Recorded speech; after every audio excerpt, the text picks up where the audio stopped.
আল্লাহ তাআলা কোরআনে বারবার আমাদের সতর্ক করেছেন, পৃথিবীতে শক্তি, ক্ষমতা বা সম্পদ কোনো কিছুই স্থায়ী নয়। ফিরাউনের মতো অহংকারী শাসক, যিনি নিজেকে আমিই তোমাদের সর্বোচ্চ রব বলে দাবি করেছিলেন, আজ তার দেহ ইতিহাসের পৃষ্ঠায় দাঁড়িয়ে আছে আল্লাহর কুদরতের জীবন্ত নিদর্শন হিসেবে। আর এটি কোরআনের অলৌকিক সত্যতারও একটি বড় প্রমাণ। প্রায় ৩,০০০ বছর ধরে ফিরআউনের দেহ মমি আকারে অক্ষত অবস্থায় টিকে আছে। বহুদিন ধরে এটি ছিল বিজ্ঞানের এক অবিশ্বাস্য রহস্য। কিন্তু ১৯৮১ সালে ঘটে এমন এক ঘটনা, যা শুধু বিজ্ঞান নয়, ধর্মীয় বিশ্বাসকেও আলোচনার কেন্দ্রবিন্দুতে নিয়ে আসে।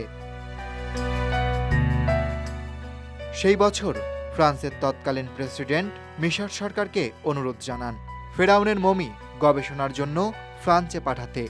মিশর সম্মতি দেয়। লাশটি যখন ফ্রান্সে পৌঁছায়, তখন তাকে যেন কোনো জীবিত রাষ্ট্রপ্রধানের মতো অভ্যর্থনা জানানো হয়। বিমানবন্দরে উপস্থিত ছিলেন ফরাসি সরকারের উচ্চপদস্থ কর্মকর্তারা। এরপর মমিটি পাঠানো হয় বিশেষ গবেষণাগারে।